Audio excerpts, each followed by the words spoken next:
Hey everyone, just wanted to share a couple things that I've learned here the last week or two that have really helped. The first thing that I've learned is Edpuzzle. So the reason I like Edpuzzle is I can go into Edpuzzle and I can create a video if I want and upload it to where I can put questions in along the way so where they have to watch it and then the video will pause and then it'll ask them a question and then they have to continue on. So I'm just going to show you one that I've used. The first my first unit that I did was through media literacy. And there's also different popular channels that other places have already uploaded and other teachers have already used. So one of the things that I did was this crash course media. And you can see here where other people have already put their own questions in here. So I took some and I modified it on my own. And so what happens is they'll watch up to a point and it'll get there and it'll pause the video. And so then what students have to do is then click on one of these to answer it. And let me move myself out. I have to hit submit and it'll tell them whether they got it correct or not. And then it'll move on.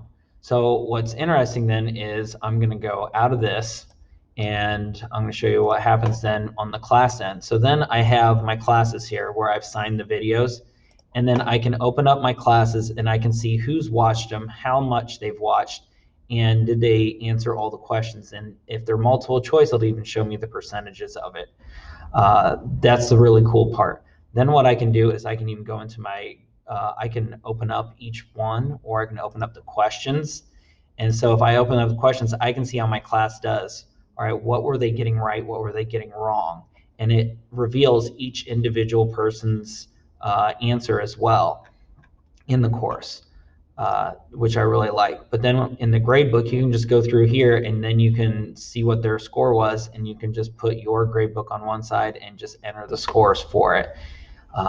And that makes grading real easy. But in order to grade a new video, let's see if I have any here. My classes, I don't think I have any. I think I've gone through and graded them all today.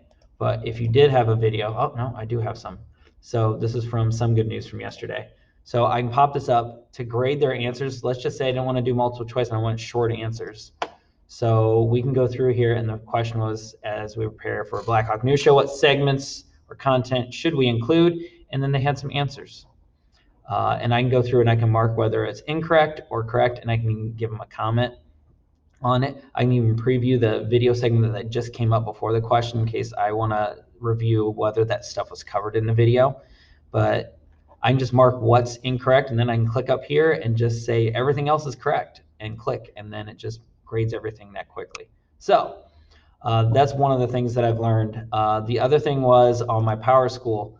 If you are having problems with your videos embedding like I was this morning, I embedded these through a Google form and they weren't playing. So I had to call downtown and get it fixed. But in the meantime, if you link your YouTube content through your Edpuzzle, it will work. So if you do find your content is blocked, just come through, load up your videos, give them the Edpuzzle link, and it's easy as that. To assign a video, you just come through here and you can basically what I did was I sent my students a link to the video, to the period of video on here on Edpuzzle, and all they had to do is come in the first time and there's a video that's assigned to them.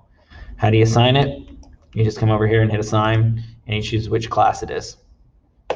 Easy as that. And then you can have up here when the start date is, when the end date is. You can turn on closed captioning. What's really cool too is on YouTube videos you can actually get Spanish and other languages to in the closed captioning. I have one student that he doesn't speak much English at all, so we've turned on the Spanish subtitles and it's been amazing. So I hope you gained some tips here. I'm going to share it with a couple different groups. If you have any questions on Edpuzzle or anything I've shown you, feel free to send me an email. I'm always willing to help other people out.